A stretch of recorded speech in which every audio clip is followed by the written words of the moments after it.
എല്ലാവരെയും പുതിയൊരു വീഡിയോയിലേക്ക് ഞാൻ സ്വാഗതം ചെയ്യുകയാണ്. ലോകത്ത് ഉക്രൈനെ പോലെ ഇത്ര ഒരു ഗതികെട്ട രാജ്യം വേറെ ഇല്ല എന്നുള്ളതാണ് വാസ്തവം. യൂറോപ്പിന്റെ കിഴക്കൻ കോമഡി ആയിട്ടാണ് ഇപ്പോൾ ഉക്രൈൻ മാറിയിട്ടുള്ളത്. 4 കൊല്ലമായി ഉക്രൈൻ റഷ്യയുമായിട്ട് യുദ്ധം തുടങ്ങിയിട്ട് യൂറോപ്പും അമേരിക്കയും പഠിച്ച പണി 18 നോക്കിയിട്ടും ഉക്രൈനെ റഷ്യയുടെ കടിയിൽ നിന്നും രക്ഷപ്പെടുത്താൻ അവർക്ക് ഇതേവരെ കഴിഞ്ഞിട്ടില്ല എന്നുള്ളതാണ് സത്യം. പുടിനെ സംബന്ധിച്ച് ഉക്രൈനെ വിടാൻ അയാൾക്കിപ്പോൾ യാതൊരുവിധ പദ്ധതിയും ഇല്ല എന്നാണ് യുദ്ധം നീട്ടിക്കൊണ്ടു പോകുന്നതിൽ നിന്നും നമ്മൾ മനസ്സിലാക്കേണ്ടത്. ട്രംപ് കരുതിയിരിക്കുന്നത് അയാൾക്ക് ലോകത്ത് വലിയ വിലയാണ് എന്നാണ്. അയാൾ എപ്പോൾ ആഗ്രഹിക്കുന്നുവോ അപ്പോൾ എവിടെയെങ്കിലുമൊക്കെ യുദ്ധം തുടങ്ങുകയും അയാൾ നിർത്താൻ പറയുമ്പോൾ യുദ്ധം നിർത്തുകയും ചെയ്യുന്ന ഒരു യന്ത്രം ലോകത്ത് പ്രവർത്തിക്കുന്നുണ്ട് എന്നാണ് ട്രംപ് കരുതുന്നത്. ഗാസയിലെ യുദ്ധം അവസാനിപ്പിക്കാൻ ട്രംപിന് കഴിഞ്ഞത് ഗാസയിൽ യുദ്ധം ചെയ്യുന്നത് ട്രംപ് തന്നെ ആയതുകൊണ്ടാണ്. നെതന്യാഹുവിന് മുഴുവൻ പണവും ആയുധവും കൊടുത്തുകൊണ്ട് അയാൾ ഹമാസുമായിട്ട് ഗാസയിൽ അവരെ കൊണ്ട് യുദ്ധം ചെയ്യിപ്പിക്കുകയായിരുന്നു. അതുകൊണ്ട് ആ യുദ്ധം നിർത്താൻ ട്രംപിന് വളരെ വേഗം ഈസി ആയിട്ട് കഴിയും. തന്നെയുമല്ല, ഹമാസ് കേവലം ദുർബലമായ ഒരു സംഘടന മാത്രമാണ്. ഹമാസിനെ സംബന്ധിച്ച് അവർ യുദ്ധം ചെയ്യുകയല്ല എന്നാണ് പറയേണ്ടത്. തങ്ങളുടെ കിടപ്പാടം ജൂതന്മാർ പിടിച്ചു വാങ്ങാതിരിക്കാനും തങ്ങളുടെ ആളുകളെ കൂട്ടക്കൊല ചെയ്യാതിരിക്കാനും പ്രതിരോധിക്കുക മാത്രമാണ് ഗാസയിൽ ഹമാസ് ചെയ്തുകൊണ്ടിരിക്കുന്നത്. എന്നാൽ റഷ്യ ഉക്രൈൻ യുദ്ധത്തിൽ അതല്ല സംഭവിക്കുന്നത്. ഈ യുദ്ധത്തിൽ പൂർണ്ണമായും റഷ്യയുടെ രാഷ്ട്രീയ താല്പര്യങ്ങളാണ് പ്രവർത്തിക്കുന്നത്. എന്നാൽ ഇവിടെ ട്രംപ് ഒരു ഒടിയനെ പോലെയാണ് പ്രവർത്തിക്കുന്നത്. കേരളത്തിൽ പണ്ട് കാലങ്ങളിൽ സവർണാധിപത്യവും അടിമത്തവും ഒക്കെ വളരെ അതിശക്തമായി നിലനിരുന്ന ഒരു പ്രദേശമാണ്.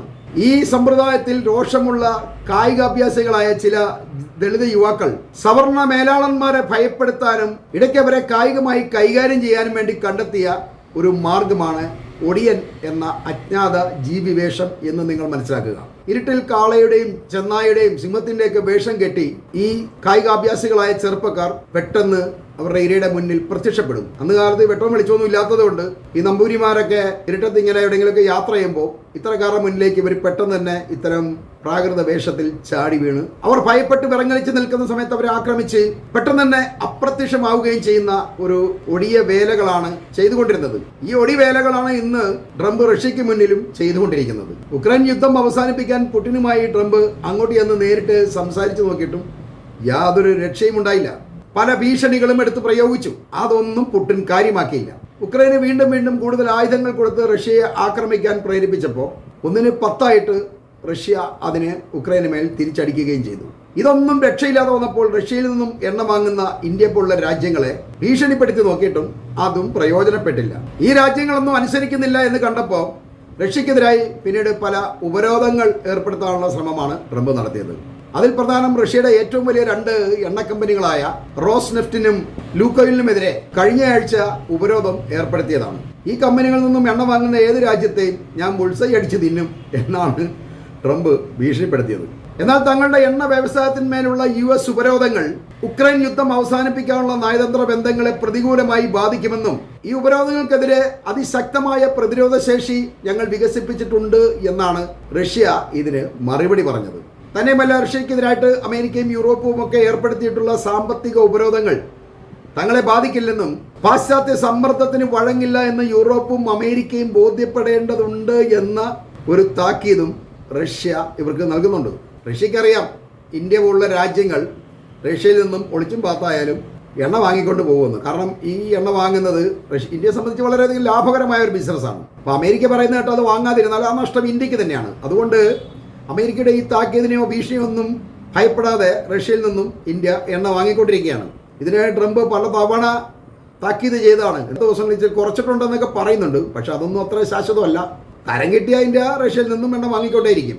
അതിപ്പോൾ പുറത്ത് പറയണമെന്നില്ല, വളരെ അതിരഹസ്യമായിട്ട് തന്നെ ഇവർ കച്ചവടം ഇങ്ങനെ നടത്തിക്കൊണ്ടിരിക്കും.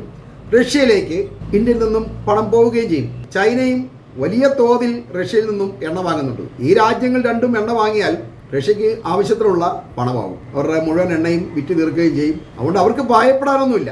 പിന്നെ റഷ്യ പറയുന്നത് റഷ്യ ഒരു പ്രധാന ലോക ശക്തിയാണെന്നും യൂറോപ്പ് സുരക്ഷിതമാവണമെന്നുണ്ടെങ്കിൽ റഷ്യയെ ഒഴിവാക്കി അവർക്ക് ഒരിക്കലും മുന്നോട്ട് പോകാൻ കഴിയില്ലെന്നും അവർ തന്നെ മനസ്സിലാക്കണം എന്നാണ്.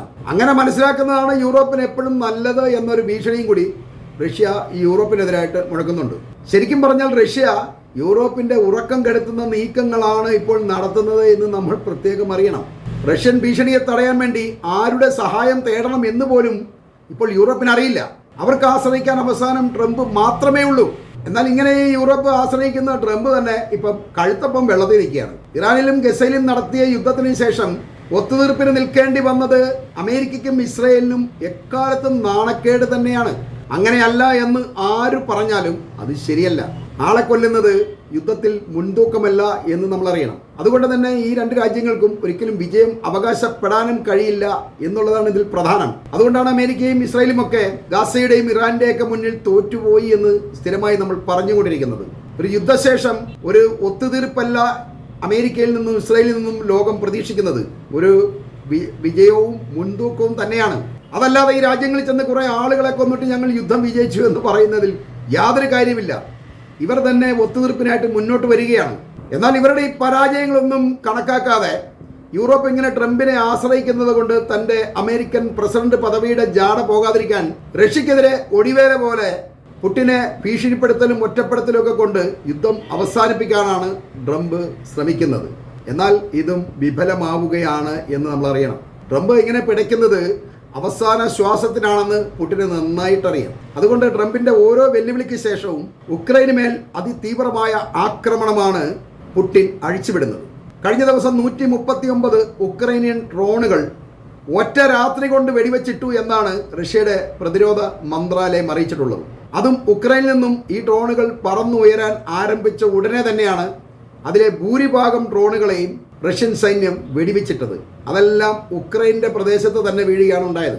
ഇനി ഈ ഡ്രോണുകളുടെ എല്ലാം പ്ലാസ്റ്റിക് ഭാഗങ്ങൾ അല്ലെങ്കിൽ ഇരുമ്പ് ഭാഗങ്ങളെല്ലാം ഉക്രൈനിലെ കുട്ടികൾക്ക് പിറക്കിക്കൊണ്ടുപോയി ആക്രിക്കടയെ വിറ്റ് കഴിഞ്ഞാൽ അവർക്ക് മിഠായി വാങ്ങാൻ വഴി കാശ് വെച്ചു. അതല്ലാതെ റഷ്യയെ ആക്രമിക്കാൻ ഈ ഡ്രോണുകൾ മതിയാവില്ല എന്ന കാര്യവും ഉറപ്പായിരിക്കുകയാണ്. അതുപോലെ തന്നെ റഷ്യൻ സൈന്യം ഉക്രൈനിലെ ജൂത സിനഗോഗുകൾക്ക് നേരെ ആക്രമണം നടത്തുന്നു എന്ന പരാതിയും വ്യാപകമായിട്ടുണ്ടായിട്ടുണ്ട്.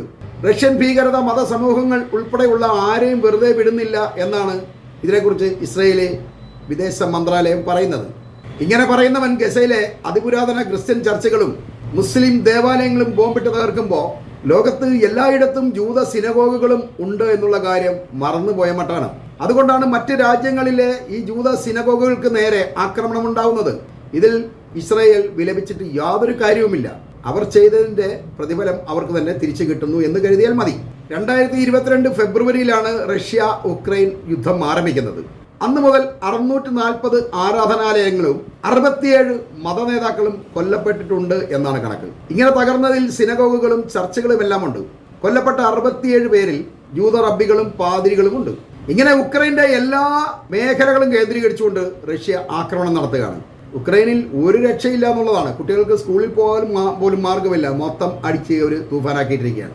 ഇങ്ങനെ ഉക്രൈനെ അടിച്ച് റഷ്യ പരിപ്പെടുക്കുന്നത് കണ്ട് ട്രംപ് അവസാന ശ്രമം എന്ന നിലയിൽ ഹംഗറിയുടെ തലസ്ഥാനമായ ബുഡാപെസ്റ്റിൽ വെച്ച് യൂറോപ്പിനെ കൂടി പങ്കെടുപ്പിച്ചുകൊണ്ട് ഒരു ഉച്ചകോടിയും പുടിനുമായി ഒരു കൂടിക്കാഴ്ചയും ഒക്കെ നടത്തി വെടിനിർത്തൽ ആരംഭിക്കാം എന്ന് പറഞ്ഞ് പുടിനെ ക്ഷണിച്ചപ്പോൾ അയാൾ ആ ക്ഷണം തള്ളിക്കളയാണ് ഉണ്ടായത്. ഈ വെടിനിർത്തലൊക്കെ ഞാൻ സ്വയം തീരുമാനിച്ചോളാം എന്ന് പുടിൻ ഒരു നിലപാടെടുത്തതോടെ ഉച്ചകോടിയൊക്കെ വൈകുന്നേര കോടിയായി മാറുകയാണ് ഉണ്ടായത്.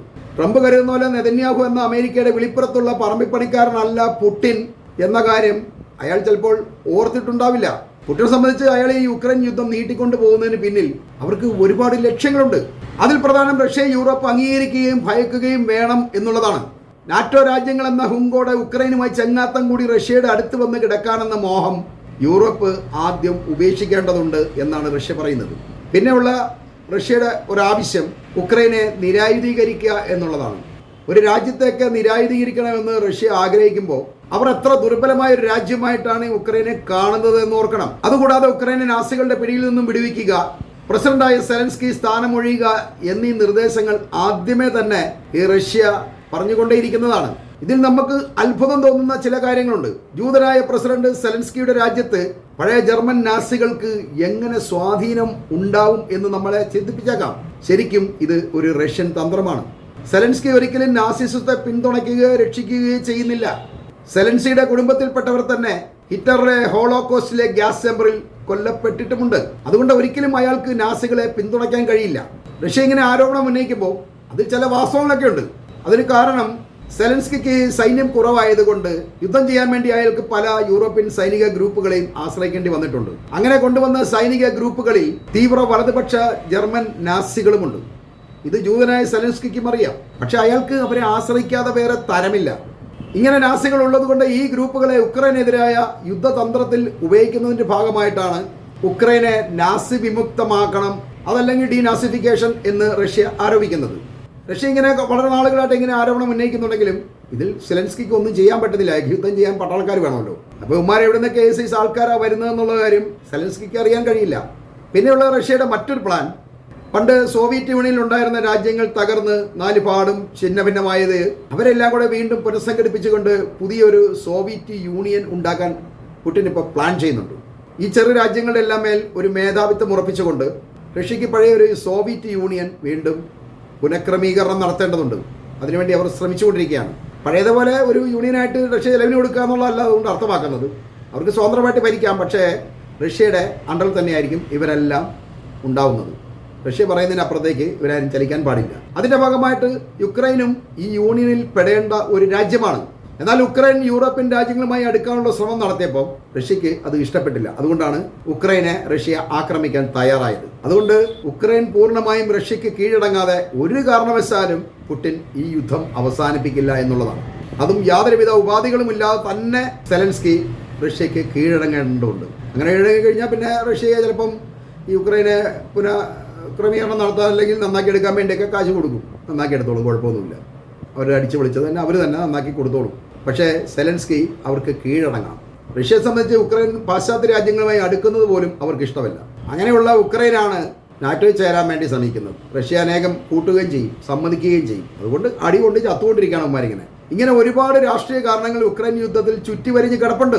ഇതൊന്നും മനസ്സിലാക്കാതെ, അതല്ലെങ്കിൽ അതിനെക്കുറിച്ച് ബോധവാനല്ലാതെ ട്രംപ് ഇങ്ങോട്ട് ഓടി വന്നിട്ട് ഉക്രൈൻ യുദ്ധം അവസാനിപ്പിക്കണം എന്ന് പറഞ്ഞാൽ അത് കേൾക്കാറല്ല പുടിൻ ഇരിക്കുന്നത്. പുടിൻ അതൊരിക്കലും അനുസരിക്കുകയുമില്ല. അതുകൊണ്ട് ട്രംപ് എത്ര ശ്രമിച്ചാലും പുടിൻ വിചാരിക്കാതെ ഈ യുദ്ധം അവസാനിക്കില്ല. ട്രംപിനെ സംബന്ധിച്ച് അയാളുടെ നിലപാടുകൾക്കൊന്നും യാതൊരുവിധ ഉറപ്പുമില്ലാത്ത ആളാണ്.